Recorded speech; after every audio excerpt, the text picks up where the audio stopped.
Hello good morning viewers. வாங்க MV vlogs of Malarvizhi சேனலுக்கு. இன்றைக்கி நம்ம பார்க்க போகிறது பால் பணியாரங்க. சூப்பரான பால் பணியாரம். எல்லோரும் குழந்தைங்களுக்கு ரொம்ப பிடிக்கும், பெரியவங்க எல்லோரும் சாப்பிட்லாம். ஈவினிங் ஸ்நாக்ஸாக கூட சாப்பிட்லாம், நைட்டு சாப்பிட்டா கூட நல்லா டைஜஸ்ட் ஆகும், பயப்பட வேண்டியது இல்லைங்க. இது நம்ம எப்படி செய்கிறதுன்னு இப்போ நம்ம வீடியோவில் பார்க்கலாங்க. பாருங்கள், 1 டம்ளர் பச்சரிசி, 1 டம்ளர் வெள்ளை உருட்டு உளுந்துங்க, ஈவனாக ஒரே அளவில் எடுத்துக்கிட்டு ஒரு 3 மணி நேரம் நல்லா கழுவி ஊற வச்சுடுங்க. 4-5 தண்ணி ஊற்றி கழுவிட்டு ஊற வச்சுடுங்க. ஊற வச்சுட்டு 3 மணி நேரம் கழித்து அரைக்கணுங்க. மிக்சிலையும் போட்டு அரைக்கலாம், கிரைண்டர்லேயும் அரைக்கலாங்க. மிக்சியில் போட்டால் பிரித்து 2 போர்ஷனாக போட்டு அரைக்கணும். கிரைண்டர்னால் ஒரே இதில் ஆகிடும். நான் கிரைண்டரில் தான் போட்டு அரைப்பேன் எப்பொழுதுமே. பாருங்கள், கிரைண்டரில் போட்டு தண்ணி ஊற்றிடக்கூடாதுங்க. லேசாக தெளித்து தான் அரைக்கணும். ஊற்றுனா மாவு நீத்தி போயிடுங்க. தெளித்து அரைக்கும்போது மாவு நல்லா ப்ளஃபியாக நல்லா வருங்க, சாஃப்டாகவும் இருக்கும். இதோட பதம் பார்த்திங்கன்னா கையில் எடுக்கும்போது நெருன்னு வரக்கூடாதுங்க. அப்படியே நைஸாக இருக்கணும், வழுவழுன்னு. எடுத்து நம்ம போடும்போது பார்த்திங்கன்னா அப்படி பொத்துன்னு உழுகும், பஃபியாக இருக்கும் பார்க்குறதுக்கே. அதுதான் பதங்க. பாருங்களேன், இந்த அளவு இருந்தால் போதுங்க. ஓகே, எடுத்துக்கலாம். இதுக்கு தண்ணி ஊற்றி அரைக்காதீங்க, தெளித்து அரைங்க. அப்போ தான் நம்மளுக்கு கரெக்டாக வரும். இந்தமாரி மாவை எடுத்துக்கிட்டு ஒரு வானலில் எண்ணெயை ஊற்றி வச்சு காய வைக்கணும். ரொம்ப காய வேண்டாங்க. காஞ்சதை அப்படியே தீயை மீடியம் ஃப்ளேமில் வச்சுருங்க. ஃப்ளேமை வந்து மீடியமாக வச்சு விட்ருங்க. வச்சு விட்டுட்டு நம்ம கையால் அப்படி கிள்ளி போட்டு எடுக்கணுங்க. சரிங்களா?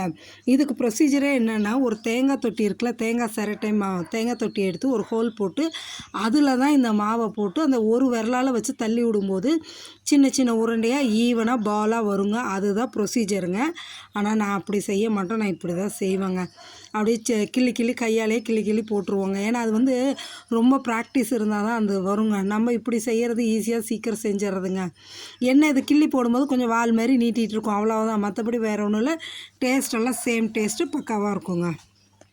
இதேமாரி நீங்கள் கிள்ளி போட்டு பெரட்டி எடுத்துருங்க. மேலே நல்லா கிறிஸ்பியாக இருக்கும், உள்ளே சாஃப்டாக இருக்குங்க. இதேமாரி எல்லா மாவையும் போட்டு பொரித்து எடுத்து வச்சுக்கோங்க. பொரித்து எடுத்து வச்சுக்கிட்டு அதுக்குள்ளேயே இந்த பக்கம் நம்ம என்ன பண்ணணும், தேங்காய் பால் ரெடி பண்ணிடணுங்க.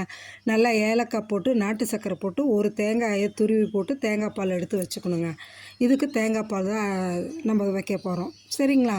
சூப்பராக இருக்கும். இதை வந்து இப்படி பொரித்து எடுத்துட்டு நீங்கள் தேங்காய் பாலில் போட்டு சாப்பிடும்போது அவ்வளோ சாஃப்டாக நல்லா டேஸ்ட்டாக இருக்குங்க. குழந்தைங்களும் விரும்பி சாப்பிடுவாங்க. ஈவினிங் டைமு குழந்தைங்களுக்கு நீங்கள் ஸ்நாக்ஸாக கொடுக்கலாம், இல்லை நைட் டைம் டின்னருக்கு கூட இதை யூஸ் பண்ணலாங்க. பாருங்கள், எவ்வளோ பார்க்குறதுக்கே ஈவனாக ஒரே கலரில் வருது பாருங்கள். இதை வந்து டைரெக்டாக தேங்காய் பாலில் போடும்போது அதை அப்சர்வ் பண்ண கொஞ்சம் லேட் ஆகும். அதுக்கு ஈஸியான மெத்தட் என்னென்னா, சைடில் ஒரு வானலில் தண்ணி வச்சு கொதிக்கக்கூடாது. அந்த பபுள்ஸ் வரையில் இந்த நம்ம பொரித்து வச்சுருக்க எல்லாத்தையும் தூக்கி அதில் போட்டுருங்க. போட்டு ஒரு 5 மினிட்ஸ் அப்படியே அமுத்தி 5 செகண்ட்ஸு அமுத்தி பெரட்டி விட்டு எடுத்துடணுங்க. எடுக்கும்போது இது கொஞ்சம் நல்லா சாஃப்ட் ஆகிடும். இதுக்கப்புறம் நீங்கள் தேங்காய் பாலில் போடையில் தேங்காய் பாலை சீக்கிரமாக அதை அப்சர்வ் பண்ணிக்குங்க. அதுக்காக இந்த ஒரு மெத்தட் செய்கிறது ஈஸியாக நல்லாயிருக்கும், நல்லா சாஃப்டாக இருக்குங்க. இப்போ நல்லா அதை கிளறி விட்டுட்டு நம்ம ஆளுக்கு ஒரு பவுலில் எடுத்து கொடுத்து சாப்பிட சொல்லலாங்க. சூப்பராக இருக்குங்க, நல்லா சாஃப்டாக இருக்கும். சாப்பிட்டாங்கன்னா இன்னும் வேணும்னு குழந்தைங்க கேட்டு வாங்கி சாப்பிடுவாங்க. இதை நீங்களும் செஞ்சு பார்த்துட்டு சாப்பிட்டுட்டு எப்படி இருக்குன்னு சொல்லுங்கள். உங்கள் ஃப்ரெண்ட்ஸுகளுக்கு ஷேர் பண்ணி விடுங்க. நம்ம சேனலை சப்ஸ்கிரைப் பண்ணுங்கள். Okay, thank you viewers.